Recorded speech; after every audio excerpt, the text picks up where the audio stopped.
नमस्कार प्रिय विद्यार्थियों।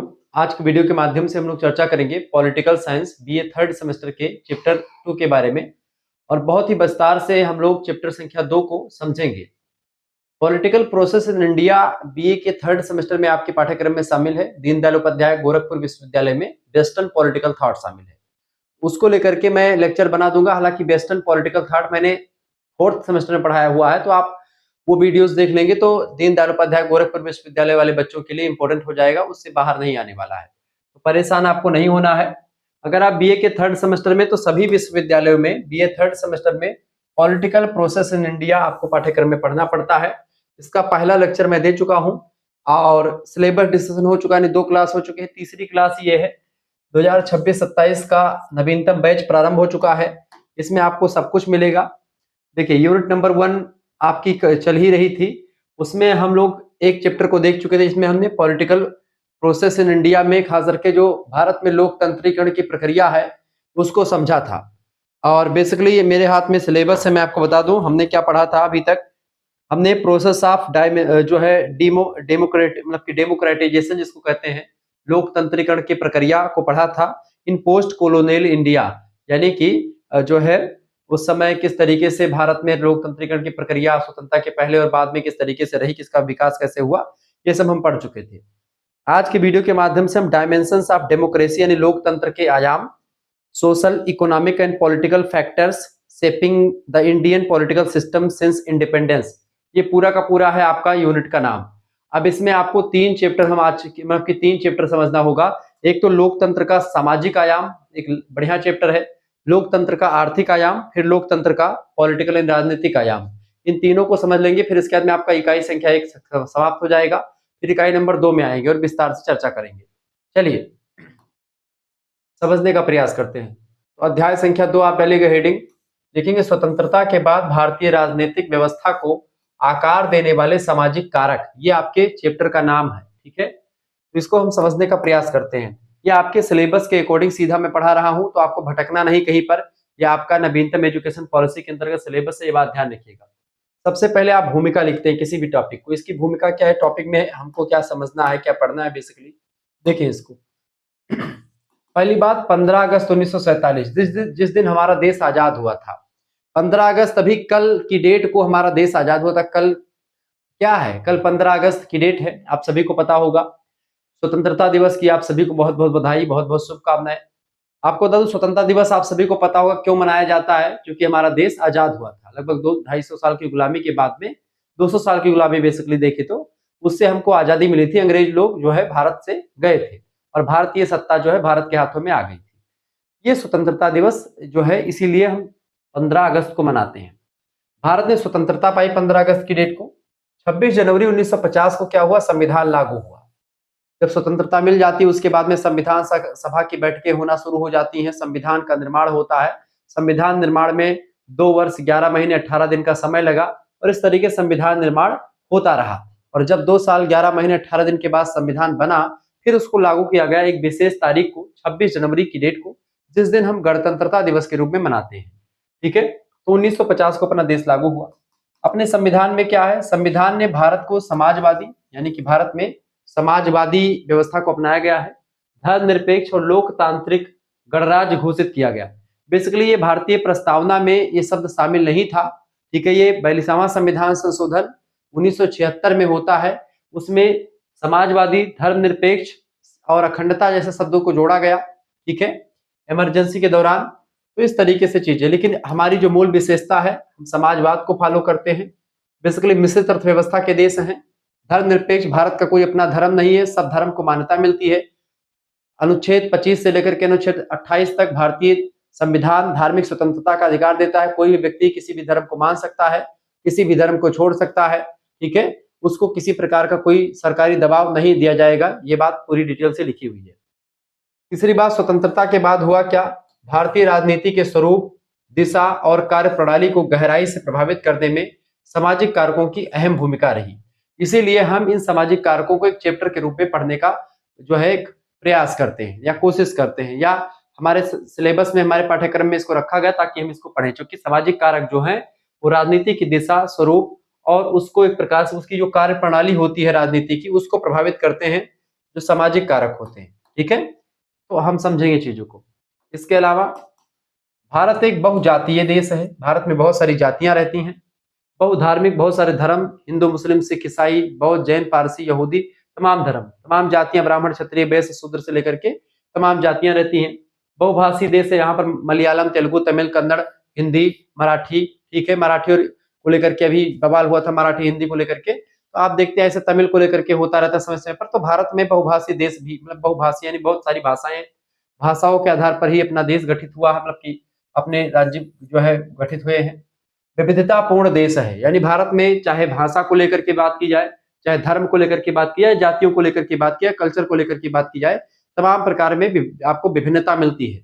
और भारत उसी विभिन्नता में एकता की मिसाल कायम करने वाला एकमात्र देश है, जहां पर इतनी संस्कृति, इतनी भाषा, इतनी बोलियां हैं, फिर भी सब लोग इकट्ठा रहते हैं और सब लोग एक एक जो है जम्मू कश्मीर से लेकर कन्याकुमारी तक सब एक जैसे रहते हैं। इसलिए यहाँ के सामाजिक तत्व राजनीतिक निर्णयों और नीतियों को सीधे प्रभावित भी करते हैं, क्योंकि यहाँ पर तमाम धर्म, तमाम भाषा, तमाम जाति है, तो उनकी अपनी कुछ कल्चर्स होते हैं। इस हिसाब से संविधान में या किसी पॉलिटिकल साइंस में कोई भी नियम कायदा बनाने से पहले हम एक बार संस्कृति, सभ्यता या फिर सामाजिक मापदंडों को ध्यान में रख करके ही कोई कानून वगैरह बनाते हैं, ठीक है? यहाँ पर इसकी ये आप जो है भूमिका में चीजें लिख सकते हैं। अब देखिए पहला कारक, हेडिंग डालिएगा, हेडिंग डालिएगा, जाति व्यवस्था का प्रभाव, इंपैक्ट ऑफ कास्ट सिस्टम। सबसे पहली बात देखिए, कास्ट सिस्टम का प्रभाव पड़ा पॉलिटिकल साइंस में, खास करके राजनीतिक प्रक्रिया पर, ठीक है? क्या पड़ा बेटा? जाति व्यवस्था का प्रभाव। ऐतिहासिक पृष्ठभूमि समझे पहले जाति व्यवस्था की। भारत में जाति व्यवस्था जो है एक अहम चीज रही। दुनिया के और देशों में शायद जाति व्यवस्था नहीं है, वर्ग व्यवस्था या और कोई व्यवस्था है, लेकिन जाति व्यवस्था भारत में ही रही है, कास्ट सिस्टम। देखिए भारत में सदियों से जाति व्यवस्था सामाजिक संगठन का आधार रही है। समाज जो है चार वर्ण पहले शुरुआत में बने, ब्रह्मणो अस्य मुखमासीद बाहु राज्यान्यकृतः पुरुतदसद्वैश्याः पादाभ्याम शूद्रो अजायतः, ब्राह्मण, क्षत्रिय, वैश्य और शूद्र। एक समन्वयवादी विचारधारा को प्रकट करता हुआ यह श्लोक, जिसमें एक विराट पुरुष यानी ब्रह्मा के मुखमंडल से ब्राह्मणों की उत्पत्ति, भुजाओं से क्षत्रियों की और जंघों से वैश्य की उत्पत्ति और पैरों से शूद्र की उत्पत्ति मानी जाती है, ठीक है? तो इस तरीके से इन चारों का शरीर में जितना योगदान है, ऐसे ही समाज के लिए इन चारों का एक मिला होना बहुत जरूरी होता है। जब समाज में चारों इकट्ठा होकर के रहते हैं, तब समाज रूपी शरीर का निर्माण होता है। लेकिन इनमें से कोई एक भी कट जाता है या हट जाता है, तो फिर समाज जो है भंग हो जाता है, शरीर की निरर्थक माना जाता है, शरीर का कोई मतलब नहीं रह जाता, ठीक है? तो ऐसे में भारत में आप देखते जाति व्यवस्था सदियों से सामाजिक संगठन का आधार प्रदान करती है। इसके साथ साथ जाति केवल सामाजिक पहचान ही नहीं, बल्कि आर्थिक स्थिति, पेशा और राजनीतिक प्रभाव भी तय करती है। आजकल जातियों के नाम पर वोट भी मांगे जा रहे हैं। साथ ही साथ में आर्थिक स्थिति, यानी जातियां भी आप देखते हैं, आर्थिक स्थिति जातियों से क्या आप देखते हैं, बड़े बड़े जातियां जो होती है वो खास करके ऐसा कहा जाता है कि अमीर होती हैं, ठीक है? पेशा भी उनका अलग अलग होता है हर जातियों का, तो सामाजिक पहचान भी अलग अलग जातियों की अपने अपने हिसाब से होती है। तो ये प्रभावित करते हैं राजनीति को। संविधान और जाति, संविधान में जाति की क्या भूमिका है, जाति से संविधान पर क्या प्रभाव पड़ा, इसको समझिए। देखिए अनुच्छेद 15 की अगर बात की जाए तो जाति, धर्म, लिंग आदि के आधार पर भेदभाव निषिद्ध किया गया है। अनुच्छेद 15 में कहा गया जाति, धर्म, लिंग, जन्मस्थान इत्यादि के आधार पर किसी व्यक्ति में कोई भेदभाव नहीं किया जाएगा। यानी कि सरकार या संविधान जो होगा उसकी नजरों में सब बराबर होंगे, किसी प्रकार कोई भेदभाव नहीं किया जाएगा। अनुच्छेद 17 कहता है जो जातियों के नाम पर पहले अस्पृश्यता होती थी, कुछ ऐसी जातियां थी जिनको छूने से मना करते थे, या छुआछूत जैसी व्यवस्था जो पहले देती थी, अनटचेबिलिटी इसको कहते हैं अंग्रेजी में, तो छुआछूत का जो व्यवस्था थी उसको भंग किया गया। छुआछूत को एक प्रकार से अनटचेबिलिटी का अंत यानी कि इसको खत्म किया गया, अनुच्छेद 17 एक मौलिक अधिकार में शामिल कर दिया गया। इसके साथ ही साथ में अनुच्छेद 46 में लिखा है कि अनुसूचित जाति यानी एसटी, शेड्यूल्ड कास्ट और जनजाति यानी शेड्यूल्ड ट्राइब्स की शिक्षा और आर्थिक हितों का संवर्धन किया जाएगा। यानी इनको जो है इनके आर्थिक हित के बारे में चीजें करी जाएंगी और साथ ही साथ में इनकी शिक्षा, इनकी संस्कृति को बचा करके रखा जाएगा, इनकी शिक्षा के लिए काम किया जाएगा, इनको आरक्षण वगैरह भी आप देखते मिलता है। अनुच्छेद 16 जो है वो एक प्रकार से लोक नियोजन के विषय में अवसर की समानता की बात करता है, लेकिन फिर भी आप देखते हैं वो आरक्षण की व्यवस्था जो है इसमें इन जातियों के लिए की जाती है। तो भारत में कहीं ना कहीं पे जाति और संविधान एक दूसरे के कनेक्टेड है। बिना जाति के संविधान में भी जाति के लिए, जातियों के लिए अलग से प्रावधान करना पड़ा संविधान में। यानी जातियों ने तय किया कि संविधान में ऐसे व्यवस्था करनी चाहिए, चाहे शेड्यूल ट्राइब्स हो, चाहे शेड्यूल कास्ट की बात हो।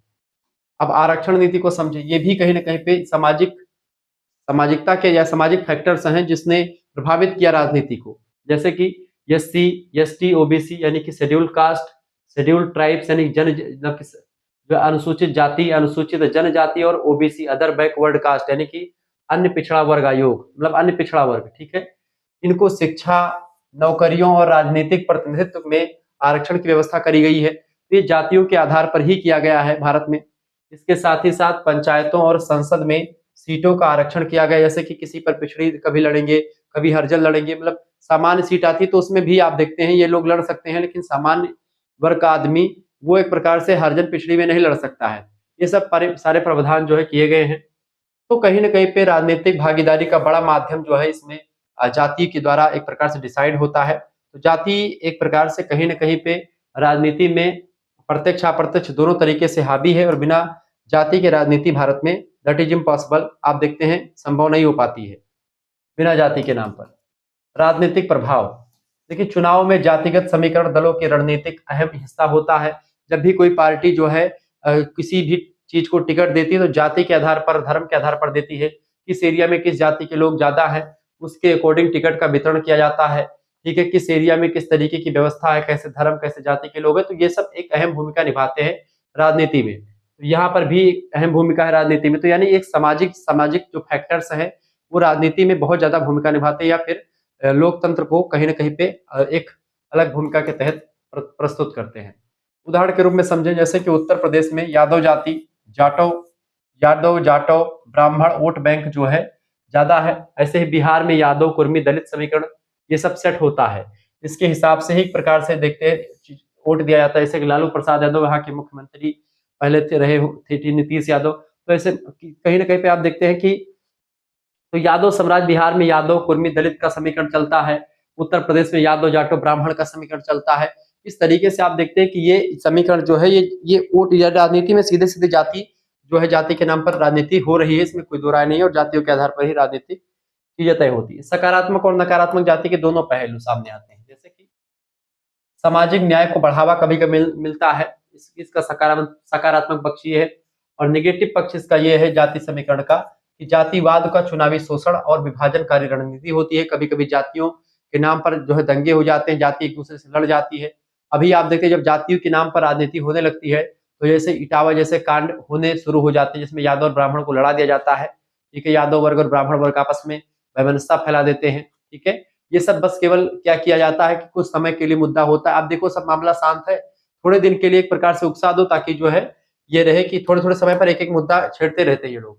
राजनीति जो है कहीं न कहीं पे आपको उकसाएगी, लेकिन आप जो है मतलब एकदम से अ, बौखला मत जाइएगा। अपने हिसाब से मूल्यांकन करके तब किसी को वोट देना चाहिए, ठीक है। चलिए आगे बढ़िए, अगला पॉइंट आपकी स्क्रीन पर आ चुका है। दूसरा, धर्म और सांप्रदायिकता, रिलीजन एंड कम्युनलिज्म, यानी कि धर्म और सांप्रदायिकता जो है, या भी कहीं न कहीं पे आप देखते हैं जो है भारतीय राजनीति को प्रभावित करती है। भारतीय राजनीति में इसका एक अहम भूमिका रहती है। जैसे पहला पॉइंट, भारत की धार्मिक विविधता, क्योंकि भारत में हिंदू, मुसलमान, सिख, ईसाई, बौद्ध, जैन, पारसी तमाम धर्म के लोग जो है भारत में अलग-अलग पहचान है, सब लोग रहते हैं। धार्मिक त्योहार अलग-अलग हैं, रीति-रिवाज तमाम सारे संस्थाएँ, ये सब लोगों के जीवन का एक अभिन्न हिस्सा है, और कहीं न कहीं पे राजनीति इससे प्रभावित होती है। संविधान में धर्मनिरपेक्षता की बात करी गई। संविधान में आप देखते हैं राज्य का कोई आधिकारिक धर्म नहीं है, बताया गया है कि राज्य का कोई आधिकारिक धर्म नहीं। क्यों बताया गया? चूँकि भारत में कई धर्म के लोग रहते हैं, इसलिए बताया गया।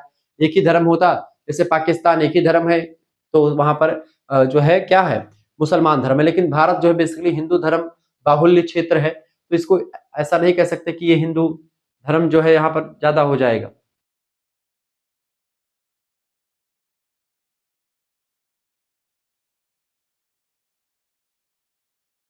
तो संविधान में धर्मनिरपेक्षता शब्द का प्रयोग किया गया है। धर्मनिरपेक्षता शब्द का प्रयोग संविधान में जो किया गया है बाबू, ये शब्द बाद में धर्मनिरपेक्ष शब्द का प्रयोग किया गया है। भारत में तमाम प्रकार के, तो भारत में जो धर्म की स्थिति है, जो भारत में धर्म है, वो भी कहीं न कहीं पे एक सामाजिक पहलू होता है, सामाजिक अप्रोच होता है। वो राजनीति को प्रभावित करता है, जैसे जाति प्रभावित करती है, ऐसे ही धर्म भी प्रभावित करता है। संविधान में धर्मनिरपेक्षता अगर आप देखेंगे तो राज्य का कोई अपना धर्म नहीं है, ऐसा बताया गया है। यानी भारत देश का कोई अपना धर्म नहीं है, सभी सभी धर्मों को मान्यता मिली हुई है। दूसरी बात, सभी धर्मों को समान समान सम्मान दिया जाता है और सभी का संरक्षण भी करना एक प्रकार से उद्देश्य है भारत का। इसके अलावा अनुच्छेद 25 से लेकर के अनुच्छेद 28 तक धार्मिक स्वतंत्रता का अधिकार दिया गया। कोई भी व्यक्ति किसी भी धर्म को मान सकता है, किसी भी धर्म की स्थापना कर सकता है, किसी भी धर्म की जो है मंदिर मस्जिद कुछ भी बनवा सकता है, और साथ ही साथ में वह अपने धर्म के संरक्षण के लिए सभाएं वगैरह भी कर सकता है। ये सब प्रावधान इसमें दिए गए हैं, ठीक है। अपने धर्म की मान्यताओं को फॉलो कर सकता है, ये सब चीजें हैं। अब थोड़ा सा राजनीतिक प्रभाव देख लेते हैं धर्म का। देखिए, अल्पसंख्यक अधिकारों की रक्षा पर विशेष ध्यान दिया गया है। साथ ही साथ में चुनाव में धार्मिक मुद्दों का इस्तेमाल अब इस समय हो रहा है। धर्म के आधार पर वोट मांगे जा रहे हैं। धार्मिक तमाम मुद्दे ऐसे हैं जिनके माध्यम से वोट बैंक मजबूत होता है। आप सभी लोगों को पता होगा, परिचित होंगे इन सभी चीजों से। उदाहरण के रूप में जैसे कि शाहबानो प्रकरण 1985 में, अयोध्या विवाद, ट्रिपल तलाक कानून, ये सब धार्मिक मुद्दे हैं जिनके आधार पर आप देखते हैं राजनीति एक प्रकार से कहीं ना कहीं पे थोड़ा बहुत होती रहती है, या इनके आधार पर तमाम सारे लोग वोट देते हैं, ठीक है। तो इस तरीके से ये राजनीति और धर्म, भारत से अगर कोई व्यक्ति कहे कि जाति को खत्म कर दे, या भारत से कोई व्यक्ति सोचे कि धर्म को खत्म कर दे, तो अभी तो संभव नहीं है, क्योंकि इसमें राजनीति ने पूरा इस पर कब्जा कर रखा है। राजनीति समय समय पर ऐसे काम राजनीतिक लोग कर देते हैं जिससे जाति और धर्म के नाम पर लोग जो है फिर से अपने जो है उफान पर आ जाते हैं।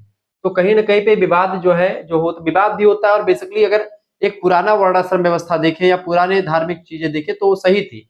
आजकल इंटरनेट के माध्यम से जो चीजें हो रही हैं वो आने वाले भविष्य के लिए बहुत बड़ी खतरा है। आने वाला भविष्य देखेंगे, सोशल मीडिया कहीं ना कहीं पे कुछ ऐसा करवा देगा कि भविष्य में जो है बहुत कुछ अनहोनी भी हो सकती है। इसके माध्यम से तमाम सारी चीजें हैं, तो इसके माध्यम से बहुत ज्यादा फायदा भी है, बहुत ज्यादा नुकसान भी है, ठीक है। इसके मेरिट्स एंड डिमेरिट्स दोनों है। चुनौतियां देखिए, सांप्रदायिक दंगे और ध्रुवीकरण हो जाता है कभी कभी, ऐसे गुट बन जाता है, गुटवादी होती है, लामबंदी, मतलब की तमाम प्रकार की चीजें होनी शुरू हो जाती है।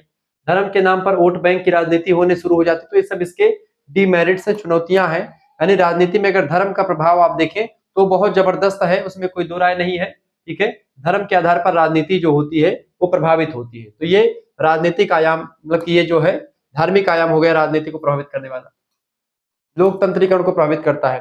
तीसरा जो लोकतंत्रीकरण को प्रभावित करता है, भाषा और भाषाई विविधता, लैंग्वेज एंड लैंग्विस्टिक डाइवर्सिटी, यानी कि भारत का भाषाई परिदृश्य। समझे, 22 अनुसूचित भाषाएं हैं भारत में और सैकड़ों बोलियां बोली जाती हैं। तो एक भाषा और भाषाई विविधता भी भारत में है। समाज में ही भाषाई भाषा विविधता होती है। तो ये सामाजिकता या सामाजिक कारक ही है जो कि राजनीतिक को प्रभावित करते हैं या फिर लोकतंत्रीकरण की प्रक्रिया को प्रभावित करते हैं। लोकतंत्र के आयाम है, ठीक है।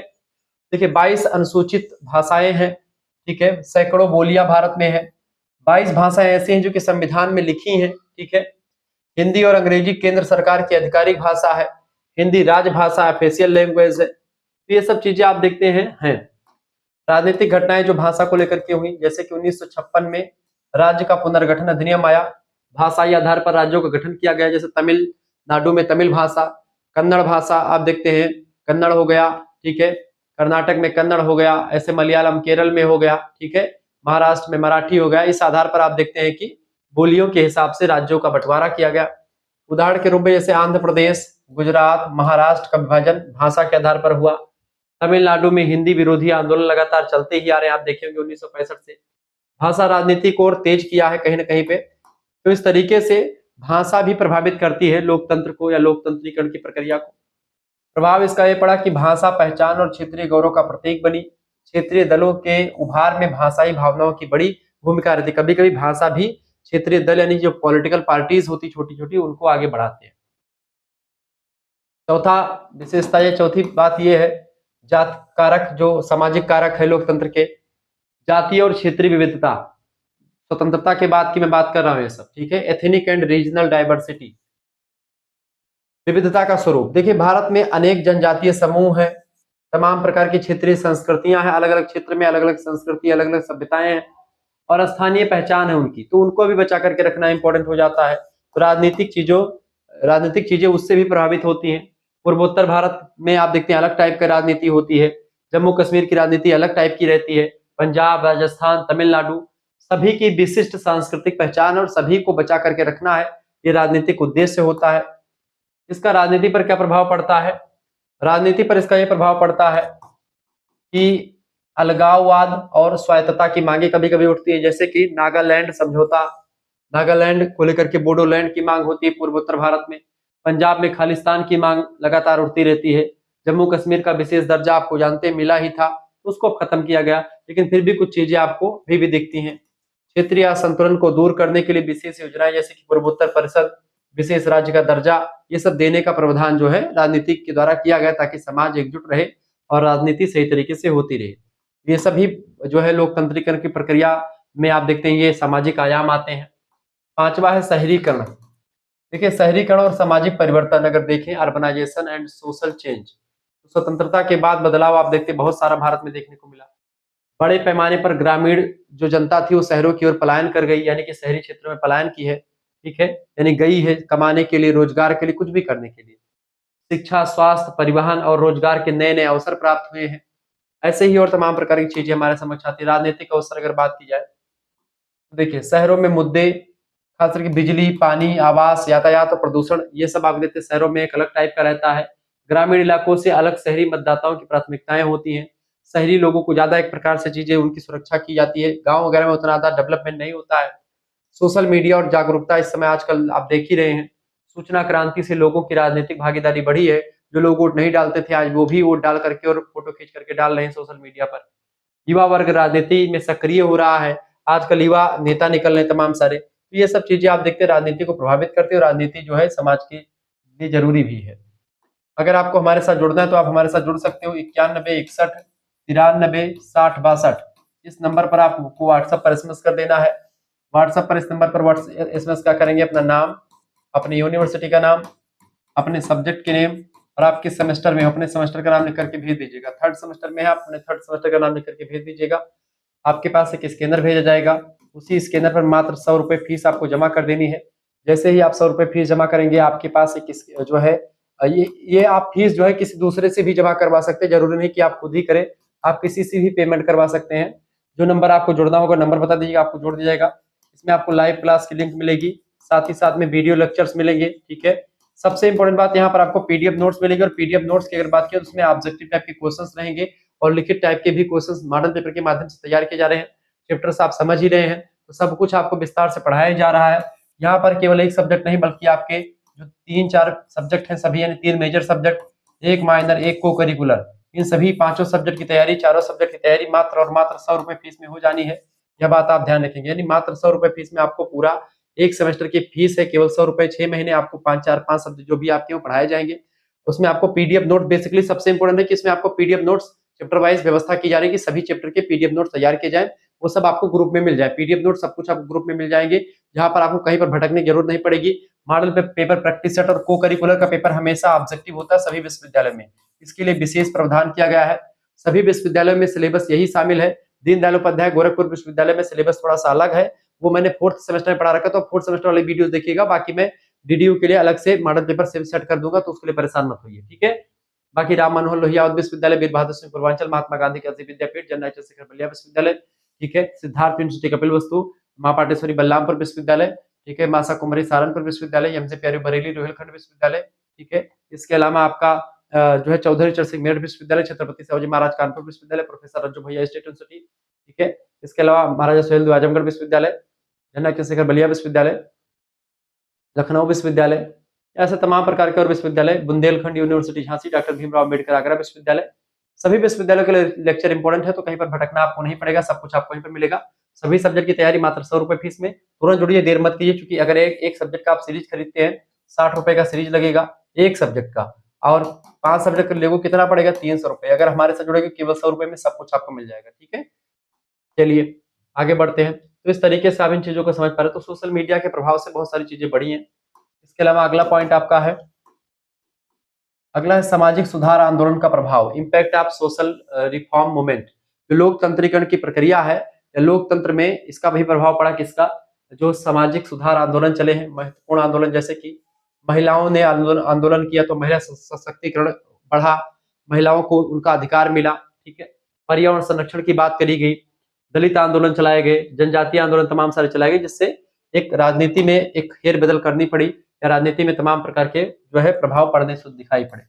उदाहरण के रूप में जैसे कि पर्यावरण आंदोलन, चिपको आंदोलन हुआ सुंदरलाल बहुगुणा के नेतृत्व में, दलित दलित पैंथर आंदोलन हुआ समानता को लेकर के, मेधा पाटेकर का नर्मदा बचाओ आंदोलन हुआ पर्यावरण के संरक्षण के लिए। तो ऐसे तमाम प्रकार के आंदोलन समय समय पर होते रहे, जिसकी वजह से राजनीति में भी कहीं ना कहीं पे प्रभावित राजनीति को किया है। राजनीतिक परिणाम देखिए, नीतियों में सामाजिक न्याय और पर्यावरण संतुलन पर ध्यान दिया गया है। साथ ही साथ में महिला आरक्षण विधेयक जैसे सुधारों की पहल जो है शुरू की गई, जब ऐसे आंदोलन सामने आए। यानी कि सामाजिक मुद्दे ये भी हैं, इसके माध्यम से भी जो पॉलिटिकल साइंस है या मतलब की जो पॉलिटी है वो उसमें प्रभाव पड़ता है या उसमें फेरबदल करनी पड़ती है। निष्कर्षतः आप कह सकते हैं, क्या कह सकते हैं, स्वतंत्रता के बाद भारतीय राजनीति में सामाजिक कारकों की भूमिका निर्णायक रही है। राजनीतिक कारक मतलब की जो राजनीति है उसको कहीं ना कहीं पे जो सामाजिकता है, सामाजिक कारक उन्होंने काफी प्रभावित किया, सामाजिक कारकों ने, जैसे जाति, धर्म, भाषा, क्षेत्रीय पहचान और सामाजिक परिवर्तन, ये सभी लोकतंत्र को एक तरफ मजबूत करते हैं, ठीक है, और दूसरी तरफ चुनौतियां भी पैदा करते हैं। एक तरफ तो मजबूत करते हैं, दूसरी तरफ चुनौतियां भी पैदा करते हैं लोकतंत्र में। जैसे धर्म, जाति, संप्रदाय, ये सब कहीं ना कहीं पे जो राष्ट्रीय एकीकरण है उसमें बाधा भी उत्पन्न करते हैं। संप्रदायवाद, सांप्रदायिकता, धर्म, ये सब बाधा भी उत्पन्न करते हैं और मजबूत मतलब की राजनीति में भाग भी लेते हैं। इसके अलावा अगर इन कारकों को सकारात्मक दिशा में मोड़ा जाए तो ये भारतीय लोकतंत्र को और अधिक समावेशी, न्यायपूर्ण और अस्थायी बना सकते हैं। अगर हम सामाजिक कारकों को अच्छे तरीके से एक पॉजिटिव पॉइंट ऑफ व्यू से देखेंगे तो ये हमारे लिए जरूरी हो जाएंगे। लेकिन अगर यही चीजें निगेटिव हो जाती हैं तो वही चीज हमको एक प्रकार से क्या करती है, घाटे में ले जाती है। तो अब आपने एक प्रकार से ये चैप्टर को समझ लिया, चैप्टर नंबर 2 को। अब इसके बाद में हम लोग चैप्टर संख्या 3 देखेंगे, जिसमें हम लोग एक आर्थिक आयाम को समझेंगे। इसके बहरहाल आर्थिक आयाम को समझने से पहले लोकतंत्र में जो सामाजिक कारक है, भारतीय राजनीति को जो प्रभावित करता है सामाजिक कारक, उससे बनने वाले बहुत ही महत्वपूर्ण एमसीक्यूज मैंने तैयार किए हैं, उसको मैं चर्चा कर लेता हूं ताकि आपको कहीं पर भटकना ना पड़े। पहला, स्वतंत्रता के बाद भारत में सार्वभौमिक वयस्क मताधिकार कब लागू हुआ? वयस्क मताधिकार मतलब होता है कि कब जो है वोट डालने का अधिकार जो है भारत में दिया गया लोगों को। ये 1950 में मिला, ठीक है। ऑप्शन नंबर यहाँ पर उत्तर लिखा हुआ, आप आसानी से पढ़ सकते हैं, ठीक है। इसकी व्याख्या भी मैंने लिख रखी है आपके लिए। देखिए 26 जनवरी 1950 को संविधान लागू होते ही सार्वभौमिक वयस्क मताधिकार लागू हो गया था। 21 वर्ष जो है, पहले शुरू में 21 वर्ष के बच्चे जो है वो डाल सकते थे, 21 वर्ष के जो होते थे। अब क्या है, वही वर्ष 18 वर्ष कर दी गई, यानी अगर आप 18 साल के हैं तो आप वोट डाल सकते हैं। अधिक उम्र के सभी नागरिक को मतदान का अधिकार मिला है। यह सामाजिक समानता और लोकतांत्रिक भागीदारी का ऐतिहासिक कदम था। ये बात भी आप ध्यान रखिएगा, ठीक है। आगे देखिएगा, दूसरा क्वेश्चन आपके स्क्रीन पर आ चुका है। भारतीय संविधान में अस्पृश्यता का उन्मूलन किस अनुच्छेद में किया गया है? अनुच्छेद 14 कहता है कि धर्म मतलब के, अनुच्छेद 14 विधि के समक्ष समता की बात करता है। अनुच्छेद 15 धर्म, जाति, लिंग, जन्मस्थान के आधार पर कोई भेदभाव नहीं किया जाएगा। अनुच्छेद 17 जो है यही अनटचेबिलिटी यानी कि अस्पृश्यता का अंत करता है, ठीक है। अस्पृश्यता का अंत कौन करता है? यही करता है, अस्पृश्यता का अंत, अनटचेबिलिटी खत्म करता है अनुच्छेद 17। अनुच्छेद 19 तो जो है इसमें तमाम प्रकार की स्वतंत्रता दी गई है, ठीक है। ये बात आप ध्यान रखेंगे। चलिए यहाँ पर देखिए, अनुच्छेद 17 में अस्पृश्यता को समाप्त किया गया है। इसके उल्लंघन को दंडनीय अपराध घोषित किया गया है और साथ ही साथ में सामाजिक न्याय की दिशा में क्रांतिकारी प्रावधान किया गया। तीसरा प्रश्न आपकी स्क्रीन पर आ चुका है। मंडल आयोग की स्थापना कब हुई थी? मंडल आयोग की स्थापना 1979 में हुई थी। बीपी मंडल जो थे इसके अध्यक्ष थे। दूसरा पिछड़ा वर्ग आयोग भी इसको कहा जाता है। प्रधानमंत्री मोरारजी देसाई की सरकार ने 1979 में बीपी मंडल की अध्यक्षता में आयोग बनाया था। इसका उद्देश्य था सामाजिक व शैक्षिक दृष्टि से जो पिछड़े वर्ग है उनकी पहचान किया जाए। इन्हीं को अन्य पिछड़ा वर्ग मतलब कहा गया, यानी कि ओबीसी कैटेगरी जिसको आप कहते हैं। 1990 में इसकी सिफारिशें लागू हुई, जिससे ओबीसी कैटेगरी को 27% आरक्षण की व्यवस्था करी गई। यानी ओबीसी अदर बैकवर्ड कास्ट के लिए 27% आरक्षण है किसी भी चीज में, वो एक प्रकार से यही बीपी मंडल आयोग ने 1979 में ये सुझाव दिया था और इसको एक प्रकार से लागू हुआ था 1990 में आकर के, ठीक है। आगे बढ़ते हैं, अगला क्वेश्चन चौथा नंबर प्रश्न है। महिलाओं के लिए पंचायतों में आरक्षण किस संशोधन में लागू हुआ था? बताएं। तो ये लागू हुआ था बेटा कब? 73वां संविधान संशोधन 1900 कब लागू हुआ था? 1973 74 में, ठीक है। 1992 में 73वां संविधान संशोधन लागू हुआ। पंचायतों में महिलाओं के लिए 33% आरक्षण सुरक्षित किया गया। 33% सीट जो होती महिलाओं के लिए आरक्षित होंगी। इससे ग्रामीण राजनीति में महिला भागीदारी में वृद्धि होगी, ठीक है, ताकि महिलाएं भी पंचायत में चुनाव में भाग ले सकेंगी। पांचवा प्रश्न, स्वतंत्र भारत में भाषाई आधार पर पहला राज्य कौन सा था? तो पहला राज्य कौन सा था भैया? इसका करेक्ट आंसर हो जाएगा आंध्र प्रदेश, ठीक है। आंध्र प्रदेश जो था ये पहला मतलब राज्य था। 1953 में आंध्र प्रदेश भाषाई आधार पर पहला राज्य बना। पोटी श्री रामुलु के आमरण अनशन के बाद इसका गठन हुआ। इन्होंने अनशन किया था, बहुत वृद्ध आदमी थे। बाद में 1956 में राज्य पुनर्गठन अधिनियम लाया गया और उसके तहत जो है भाषाई आधार पर राज्यों का पुनर्गठन भी किया गया। छठा क्वेश्चन आप देखेंगे, बढ़िया क्वेश्चन है परीक्षा की दृष्टि से आपके। चलिए छठा प्रश्न आ चुका है, दलित पैंथर्स आंदोलन कब शुरू हुआ? दलित पैंथर्स आंदोलन 1972 में शुरू हुआ था। ऑप्शन नंबर इसका बी करेक्ट आंसर हो जाएगा। 1972 में महाराष्ट्र में दलित पैंथर्स संगठन का गठन हुआ। उद्देश्य था दलितों पर हो रहे अत्याचारों के खिलाफ संघर्ष करना। इसने दलित राजनीति को एक नया रूप दिया। तो ये भी एक सामाजिक मुद्दा था, सामाजिक कारक था जिसने प्रभावित किया राजनीति को। 7वां नंबर क्वेश्चन है, 18 वर्ष की आयु में मतदान का अधिकार किस संशोधन में लागू हुआ था? तो ये 61वां संविधान संशोधन हुआ था। पहले चूंकि अगर आपको वोट डालना था तो 21 साल एज जरूरी होती थी, अब 18 साल पर ही आप वोट डालने के अधिकारी हो जाते हैं। 1988 में 61वां संविधान संशोधन पारित हुआ था। मतदान की न्यूनतम आयु 21 वर्ष से घटा करके 18 साल कर दी गई थी इसमें। इससे युवा वर्ग की राजनीतिक भागीदारी जो है उसमें वृद्धि हुई थी। ये बात आप ध्यान रखेंगे। आगे बढ़िएगा, अगला क्वेश्चन आ चुका है, 8वां नंबर प्रश्न है, आरक्षण व्यवस्था का मुख्य उद्देश्य क्या है? आरक्षण व्यवस्था का मुख्य उद्देश्य क्या था? आर्थिक विकास करना, सामाजिक न्याय, राजनीतिक स्थिरता, क्षेत्रीय संतुलन। सामाजिक न्याय की बात करता है ये, ठीक है। आरक्षण का उद्देश्य था वंचित वर्गों को अवसर की समानता दी जाए। एससी, एसटी और ओबीसी वर्ग को यह लाभ मिलता है। संविधान के अनुच्छेद 15 के 4 और 16 के 4 में इसका प्रावधान किया गया है, ठीक है। ये बात आप ध्यान रखेंगे। 9वां नंबर क्वेश्चन आ चुका, पोट्टी श्रीमुलु किस आंदोलन से जुड़े हुए हैं? ये बेसिकली भाषाई आंदोलन से जुड़े हुए थे। ऑप्शन नंबर इसका बी करेक्ट आंसर हो जाएगा, भाषाई राज्य आंदोलन। ऑप्शन नंबर इसका बी होगा। पोट्टी श्रीरामुलु ने आंध्र प्रदेश की मांग के लिए आमरण अनशन किया। 1952 में उनके निधन के बाद में आंदोलन तेज हो गया। जब वो मर गए आमरण अनशन करते करते, तब जाकर के सरकारों ने इस पर अमल करना शुरू किया। 1953 में आंध्र प्रदेश का गठन कर दिया गया। पहला ऐसा राज्य था जो भाषाई आधार पर इसको बनाया, ठीक है। आगे बढ़ते 10वां नंबर क्वेश्चन आपके स्क्रीन पर आ चुका है। प्रश्न है, शिक्षा का अधिकार अधिनियम आरटीई कब लागू हुआ? शिक्षा का अधिकार, ठीक है, राइट टू एजुकेशन, ये 2009 में लागू हुआ। ऑप्शन नंबर इसका सी करेक्ट आंसर हो जाएगा, ठीक है। राइट टू एजुकेशन की अगर बात की, 2009 में शिक्षा का अधिकार अधिनियम लागू हुआ। 6 से लेकर के 14 साल के बच्चों के लिए मुफ्त व अनिवार्य शिक्षा का प्रावधान किया गया इसमें। यह सामाजिक समानता और मानव संसाधन विकास की दिशा में एक बड़ा कदम था, ठीक है। इस तरीके से आप लोगों ने बढ़िया तरीके से चैप्टर नंबर 2 को पढ़ लिया। अब चैप्टर नंबर 3 आपका आएगा, जिसमें हम लोग चर्चा करेंगे। चैप्टर नंबर 3 में क्या पढ़ेंगे बेटा? स्वतंत्रता के बाद भारतीय राजनीतिक व्यवस्था को आकार देने वाले आर्थिक कारकों के बारे में हम चर्चा करेंगे। ये बात ध्यान रखेंगे, यानी कि तीसरा चैप्टर आएगा, फिर उसके बाद में चौथा चैप्टर आएगा। चलिए फिर मिलते हैं हम नेक्स्ट वीडियो में, तब तक के लिए जय हिंद, जय भारत। आप सभी का बहुत बहुत धन्यवाद हमारे साथ जुड़ने के लिए। इसी प्रकार से अपना प्यार हमेशा बनाए रखेंगे और अपने दोस्तों को इस वीडियो को शेयर कर दीजिए, ताकि वो भी पढ़ करके आसानी से लाभ उठा सके और अच्छे तरीके से वीडियो को समझ सके, ठीक है। ये आपकी क्लास आज समाप्त होती है। मिलते हैं फिर नेक्स्ट वीडियो में, तब तक के लिए जय हिंद, जय भारत। आप सभी का बहुत बहुत धन्यवाद हमारे साथ जुड़ने के लिए। इसी प्रकार से अपना प्यार हमेशा बनाए रखें। बहुत बहुत धन्यवाद।